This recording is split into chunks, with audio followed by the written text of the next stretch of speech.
Hello friends, welcome back to Anvesha channel. आज हम लोग पढ़ेंगे कामायनी। ठीक है, इस महाकाव्य को हम लोग पढ़ेंगे। और कामायनी हिंदी भाषा का एक महाकाव्य है और इसके रचनाकार जयशंकर प्रसाद हैं। ठीक है, चलिए हम लोग पढ़ना स्टार्ट करते हैं। कामायनी हिंदी भाषा का एक महाकाव्य है। ठीक है, इसके रचयिता जयशंकर प्रसाद जी हैं। यह आधुनिक छायावादी युग का सर्वोत्तम और प्रतिनिधित्व हिंदी महाकाव्य है। ठीक है, यह कामायनी क्या है? एक महाकाव्य है।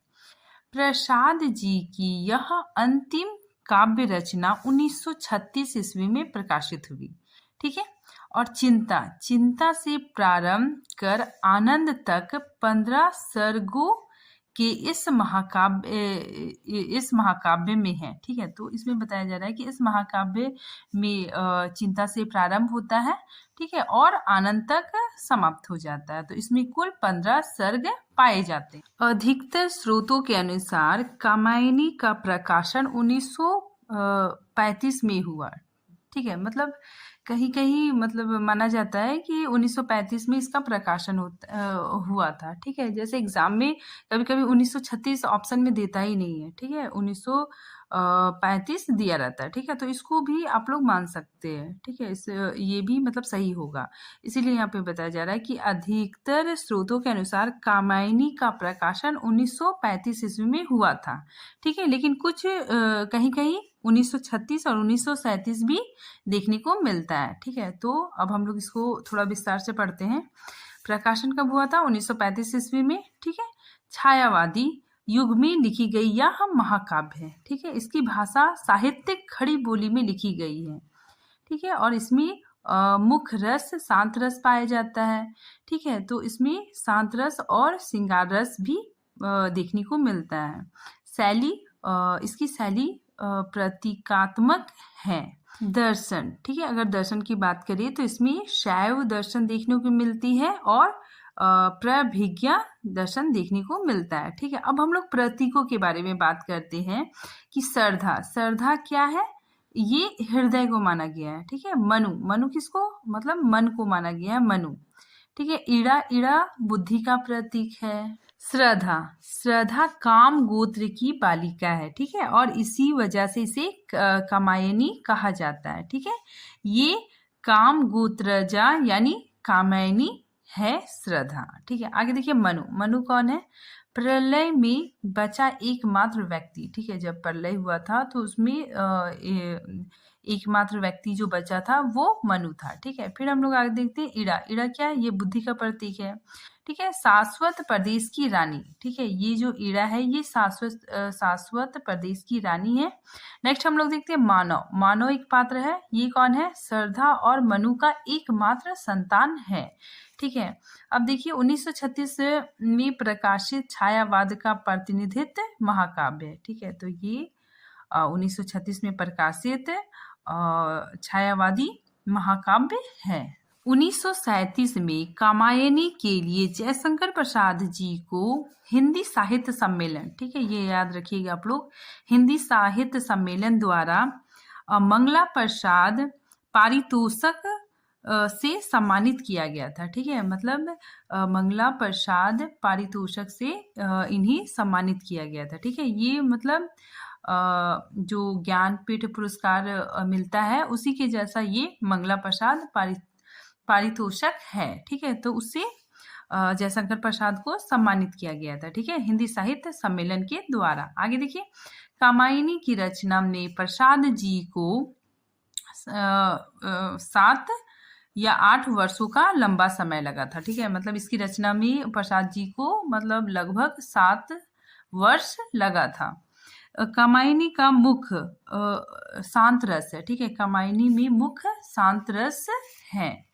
कामायनी का सृजन 1927 ईस्वी में बसंत पंचमी के दिन प्रारंभ हुआ था। ठीक है, तो ये जयशंकर प्रसाद जी ने 1927 ईस्वी में बसंत पंचमी के दिन इस काव्य को लिखना प्रारंभ किया था। ठीक है, और इसका समापन शिवरात्रि के दिन 1935 में हुआ था। आगे देखिए, राय कृष्णदास और कृष्णदेव प्रसाद गौड़ के उल्लेखों से ज्ञात होता है कि प्रसाद ने प्रारंभ में इस कृति को श्रद्धा नाम दिया था। ठीक है, तो प्रारंभ में जयशंकर प्रसाद ने इस कृति को श्रद्धा नाम दिया था। ठीक है, किंतु प्रकाशन के ठीक पहले इसे बदलकर कामायनी कर दिया गया। ठीक है, देखिए कामायनी का मतलब श्रद्धा ही होता है। ठीक है, मतलब कामायनी का अर्थ श्रद्धा ही होता है, मतलब दोनों मतलब सेम है।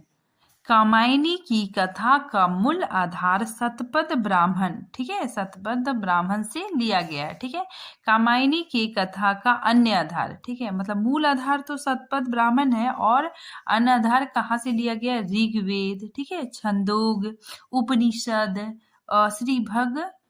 श्रीभद भागवत से लिया गया है। ठीक है, लेकिन मूल आधार क्या है? शतपथ ब्राह्मण। ठीक है, आगे देखिए, कथानक का मुख्य रूप से शतपथ ब्राह्मण से ये लिया गया है। ठीक है, अब देखिए, कामायनी के सर्गों का नामकरण की प्रेरणा रामधारी सिंह दिनकर से मिली थी। 15 सर्ग टोटल हैं। ठीक है, तो इसको आप लोगों को याद रखना बहुत जरूरी है कि 15 सर्ग कौन कौन है। देखिए यहाँ पे चिंता, आशा, श्रद्धा, काम, वासना, लज्जा, कर्म, ईर्ष्या, ईड़ा, स्वप्न, संघर्ष, निर्वेद, दर्शन, रहस्य और आनंद। ठीक है, तो ये 15 सर्ग इस महाकाव्य में पाए जाते हैं। ठीक है, आगे देखिए, सबसे बड़ा सर्ग आनंद सर्ग है। ठीक है, और सबसे छोटा सर्ग चिंता सर्ग है। ठीक है, कामायनी एक प्रतीकात्मक काव्य है। ठीक है, ये क्या है? एक प्रतीकात्मक काव्य है। ठीक है, देखिए इसके अगर हम पात्रों की बात करें, ठीक है, और इसके प्रतीक की बात करते हैं। ठीक है, तो पात्र देखिए, मनु। मनु क्या है? ये मन को कहा गया है। ठीक है, श्रद्धा, श्रद्धा हृदय को कहा गया है। ईड़ा, ईड़ा बुद्धि को कहा गया है। कुमार कौन है? ये मानव है। ठीक है, मनु और श्रद्धा का जो पुत्र होता है, ठीक है, वही मानव होता है। ठीक है, आगे देखिए, किलात और आकुली, ठीक है, ये कौन है? ये असुर जाति है। ठीक है, आगे देखिए, कैलाश मानसरोवर, ठीक है, ये क्या है? मुक्ति स्थल है।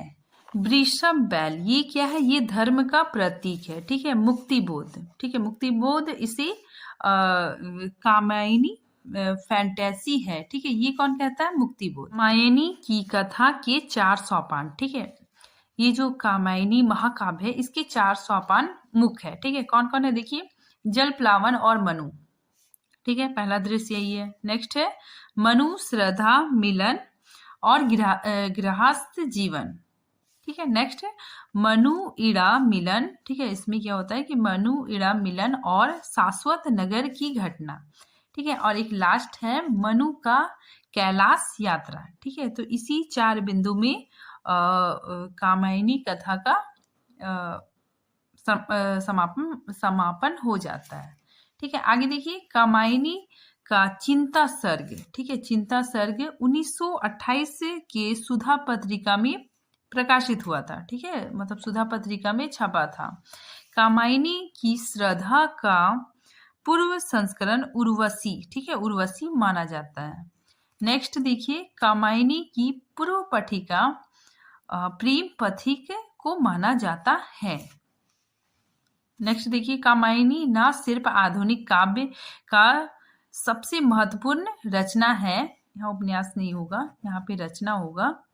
ठीक है, बल्कि एक अर्थ में हिंदी का अंतिम सफल महाकाव्य है। ठीक है, ये क्या है? हिंदी का अंतिम सफल महाकाव्य है।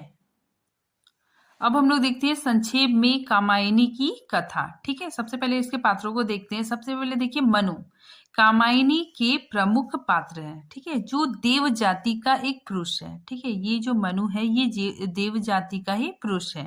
ठीक है, और जल प्रलय के बाद जीवित बचे हुए एकमात्र देव है। ठीक है, मनु के साथ श्रद्धा भी उन गिने चुने लोगों में से एक है। ठीक है, जो जल प्रलय में जीवित रह जाती है।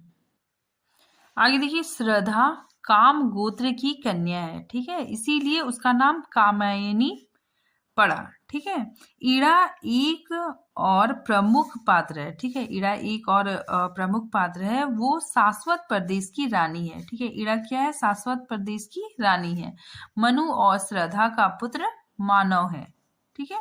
इसके अलावा असुर, पुरोहित, किलात और आकुली अन्य गौण पात्र है, ठीक है। अब हम लोग इसके कथासार को पूरे विस्तार से पढ़ते हैं। जल प्रलय के कारण देव जाति का विनाश हो जाता है, ठीक है। और केवल मनु इस विनाश में बच जाते, ठीक है। मनु इस विनाश में बच जाते। वे एक नौका के सहारे हिमालय की किसी ऊंची चोटी पर जा पहुंचते हैं, ठीक है। मतलब एक नौका के सहारे वो एक मतलब हिमालय की ऊंची चोटी में जा पहुंचते हैं और अपने अतीत के सुखों को याद करके चिंतित होते हैं, ठीक है। थोड़े समय बीतने पर उनकी भेंट गांधर्व कन्या श्रद्धा से होती है, ठीक है। दोनों साथ में रहने लगते हैं।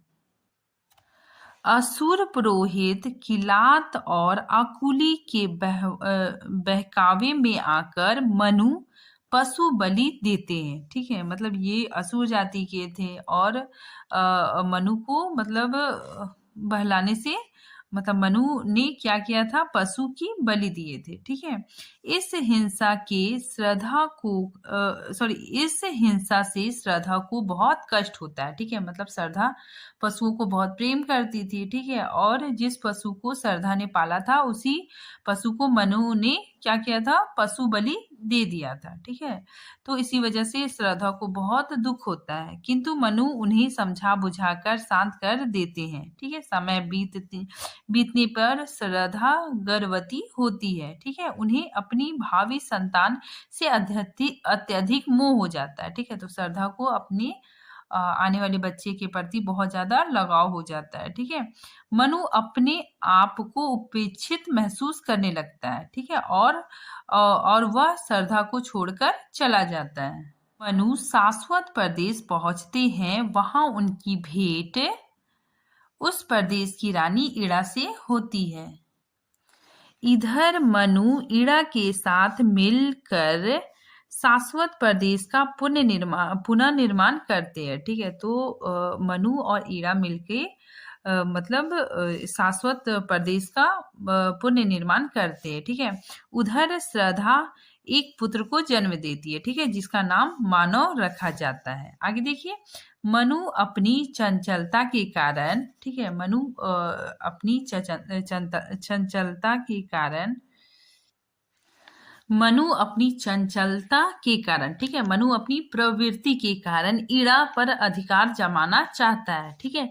इड़ा मनु को प्रजापति और स्वयं को प्रजा कहकर उसका विरोध करती है, ठीक है। तो इड़ा तो बुद्धि है, ठीक है, तो वो मतलब उसका विरोध करती है मनु का, ठीक है। उधर मनु प्रजापति बनने पर उत्पन्न निरंकुशता के कारण प्रजा के विद्रोह से मनु घायल हो जाता है, ठीक है। तो मनु क्या होता है ना कि मतलब वो प्रजापति बन जाता है, ठीक है, और वो मतलब जनता पे अत्याचार करने लग जाता है, ठीक है। निरंकुशता मतलब अत्याचार करने लगता है, जिससे क्या होता है कि प्रजा बहुत मतलब विद्रोह पे उतर आती है, ठीक है, और वो विद्रोह कर देती है और मनु घायल हो जाता है। श्रद्धा को सपने में, फिर श्रद्धा एक दिन सपना देखती है, ठीक है। तो श्रद्धा को सपने में मनु की इस दशा के संकेत मिलता है, ठीक है, मतलब इस दशा का संकेत मिलता है और वो मानव के साथ उन्हें खोजते हुए शाश्वत प्रदेश पहुंचती है, ठीक है। लेकिन उससे पहले मनु वहां से चले जाते हैं, ठीक है। मनु सच्ची शांति की तलाश में वहां से प्रस्थान कर जाता है, ठीक है। अपने पुत्र को इड़ा के पास छोड़कर श्रद्धा मनु की तलाश पर चली जाती है।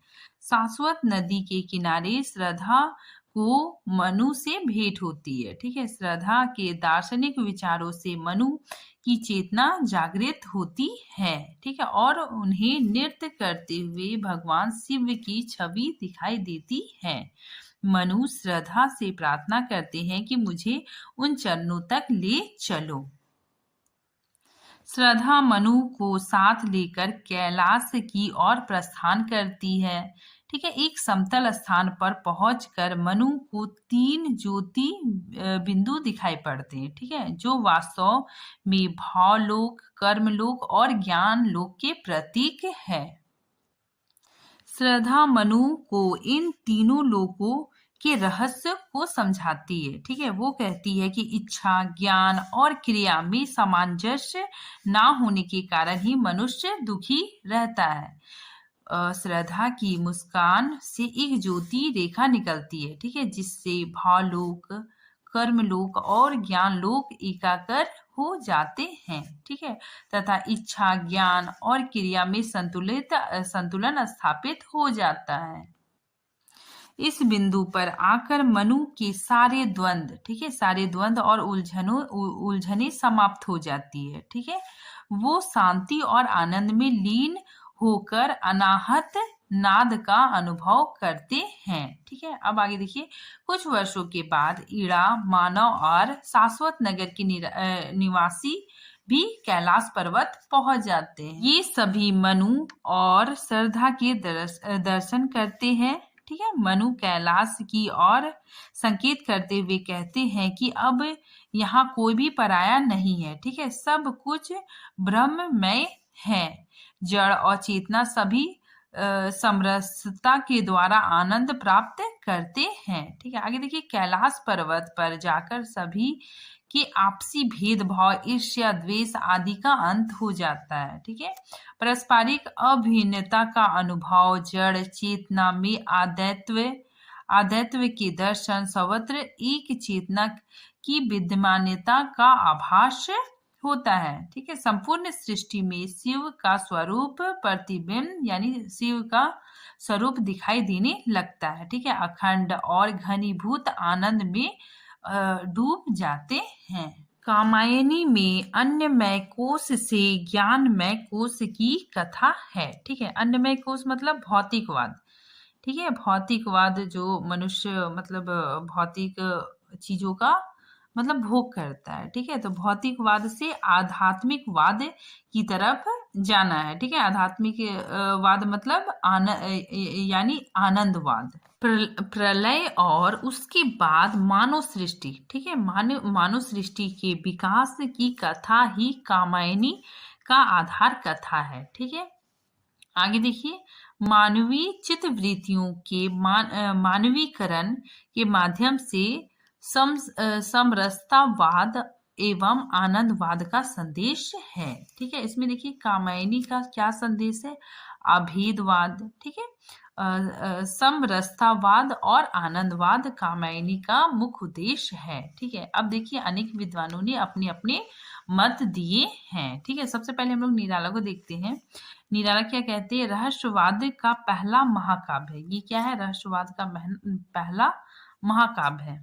नगेंद्र, डॉक्टर नगेंद्र कहते हैं मानव चेतना के विकास का महाकाव्य है। नेक्स्ट देखिए, नंद दुलारे वाजपेयी जी ने कामायनी को मानव चेतना का रसात्मक इतिहास कहा है, ठीक है। ये भी बहुत इंपॉर्टेंट है, क्वेश्चन पूछा जाता है इसमें। आगे देखिए, मनु, श्रद्धा, ईड़ा इत्यादि अपना ऐतिहासिक अस्तित्व रखते हुए सांकेतिक अर्थ की भी अभिव्यक्ति करे तो मुझे कोई आपत्ति नहीं है, ठीक है। तो ये किसने कहा था, ये स्वयं जयशंकर प्रसाद जी ने कहा है। आगे देखिए, सुमित्रा नंदन पंत जी ने कामायनी को ताजमहल के समान कहा है, ठीक है, कि कामायनी ताजमहल के समान है। आगे देखिए, शांति प्रिय द्विवेदी जी ने कहा है कि कामायनी छायावाद का उपनिषद है, ठीक है। नेक्स्ट देखिए, कामायनी का हृदय लज्जा सर्ग है, ठीक है। अब हम लोग सर्ग को थोड़ा सा देखते हैं कि किस किस सर्ग में क्या क्या मतलब क्या क्या है, ठीक है। सबसे पहले आता है चिंता सर्ग। तो चिंता सर्ग में क्या है कि इसमें देव सभ्यता के विध्वंस के बाद अकेले बचे मनु की चिंताओं की अभिव्यक्ति है, ठीक है। तो चिंता सर्ग में क्या है कि मनु की चिंताओं का वर्णन है। नेक्स्ट हम लोग देखते हैं आशा सर्ग, ठीक है। आशा मतलब क्या होता है, उम्मीद, ठीक है। तो इसमें क्या है कि इस सर्ग में सुबह होने के बाद का वर्णन है, ठीक है। धीरे धीरे बर्फ पिघलने लगती है और मनुष्य की निराशा निराशा भी खत्म होने लगती है। ठीक है, वे प्राकृतिक सौंदर्य पर मोहित होकर सुंदर कल्पनाएं करने लगता है। ठीक है, जैसे एक एग्जाम्पल देखिए, आह कल्पना का सुंदर वह जगत मधुर कितना होगा। नेक्स्ट देखिए श्रद्धा सर्ग। इसमें क्या है कि श्रद्धा का आगमन होता है। ठीक है, जो गांधर्व देश की कन्या है।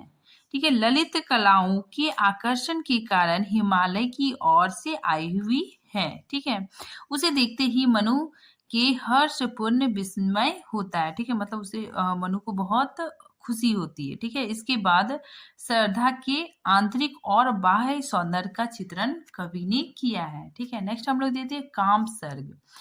काम सर्ग में क्या है, काम सर्ग में श्रद्धा का मनु को पूर्ण समर्पण एवं दोनों का साथ साथ रहना इसमें दिखाया गया है। नेक्स्ट है वासना सर्ग। इसमें क्या है, वासना सर्ग में श्रद्धा और मनु का जीवन को व्यवस्थित करने और पशुपालन प्रारंभ करने का वर्णन है। ठीक है, नेक्स्ट देखिए लज्जा सर्ग। ठीक है, लज्जा सर्ग में मनु का प्रणय निवेदन, श्रद्धा की लज्जाशीलता एवं उनके स्वभाव में परिवर्तन का चित्रण है। कर्म सर्ग। ठीक है, कर्म सर्ग में मनु के देव संस्कृति, ठीक है, देव संस्कृति के संस्कार पुनः उदित होते हैं।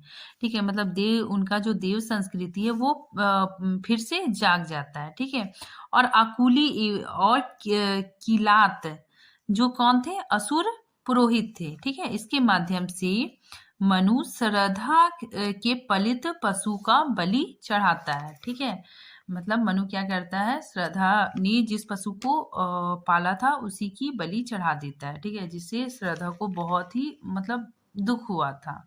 आगे देखिए ईर्ष्या सर्ग। इस सर्ग में मनु के ईर्ष्या भाव को चित्रित किया गया है। ठीक है, गर्भवती श्रद्धा मनु द्वारा श्रद्धा की उपेक्षा और ईर्ष्या। ठीक है, मतलब इसमें ईर्ष्या सर्ग में क्या होता है ना कि जो श्रद्धा होती है, गर्भवती श्रद्धा, वो अपने आने वाले बच्चे की बहुत ज्यादा फिक्र करती है। ठीक है, इसी वजह से मनु को बहुत उपेक्षा महसूस होने लगता है। ठीक है, इसीलिए वो मतलब ईर्ष्या करते हैं। ठीक है, तो और क्या होता है, मनु ईर्ष्या को मनु श्रद्धा को छोड़कर चला जाता है। अब हम लोग देखते हैं ईड़ा सर्ग। ईड़ा सर्ग में क्या होता है, ईड़ा सर्ग में श्रद्धा को छोड़कर मनु का हिमालय के उच्च शिखर पर स्थित अपनी गुफा से नीचे की ओर प्रस्थान करना। ठीक है, तो ईड़ा सर्ग में क्या होता है कि मनु उस स्थान को छोड़कर, ठीक है, हिमालय के उच्च शिखर पे स्थित अपनी गुहा से नीचे की ओर जाने लगता है, मतलब शाश्वत प्रदेश में चला जाता है। आगे देखिए स्वप्न सर्ग। इसमें क्या होता है, स्वप्न सर्ग। इसमें क्या होता है कि श्रद्धा सपना देखती है। ठीक है, तो इसमें देखिए स्वप्न में श्रद्धा का ईड़ा के साथ मनु को देखना तथा उसके द्वारा स्थापित वैभवपूर्ण नगर को देखना। ठीक है, तो श्रद्धा सपना देखती है कि मनु ईड़ा के साथ है। ठीक है, और उनके पास क्या है, वैभवपूर्ण नगर भी वो देखती है। आगे देखिए संघर्ष सर्ग।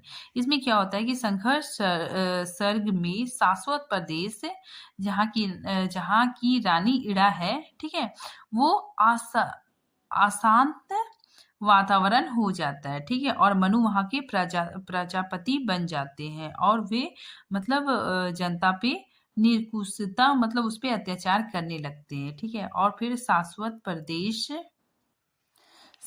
प्रदेश में भौतिक संपन्नता होती है। ठीक है, प्रजा के विद्रोह एवं मनु का घायल होने का यहाँ पे वर्णन दिखाया गया है। ठीक है, नेक्स्ट देखिए निर्वेद सर्ग।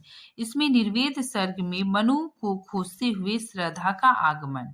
ठीक है, अंतर्द्वंदग्रस्त मनु का सच्ची शांति की तलाश में वो वहां से चला जाता है।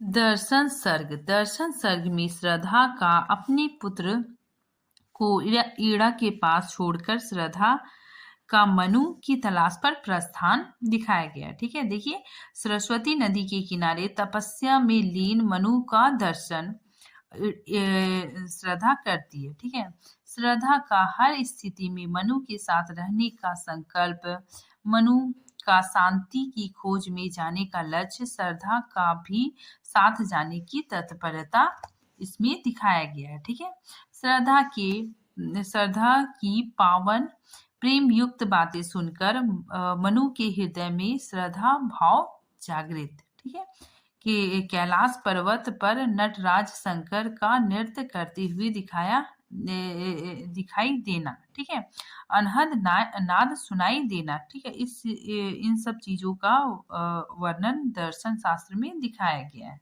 रहस्य सर्ग। ठीक है, इसमें क्या होता है कि रहस्य सर्ग में श्रद्धा और मनु का आनंद। ठीक है, आनंद मतलब क्या हो गया कि कैलाश पर्वत शिखर में ये लोग पहुंच जाते हैं। ठीक है, तो कैलाश पर्वत शिखर की ओर प्रस्थान। ठीक है, एक ऐसे स्थान पर पहुंचना, मतलब कैलाश पर्वत एक ऐसा स्थान है जहां ग्रह तारे नक्षत्र का अभाव है।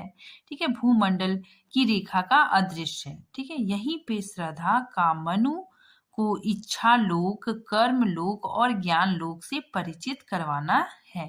आनंद सर्ग। ठीक है, यह कामायनी का अंतिम सर्ग है। इसमें मनु और श्रद्धा को हिमालय पर ही बसकर जन सेवा करते हुए दिखाया गया है। ठीक है, इस सर्ग का अंत प्रत्याभिज्ञा दर्शन और आनंद दर्शन के अनुकूल है। ठीक है, इसमें विषमताएं समाप्त हो जाती है।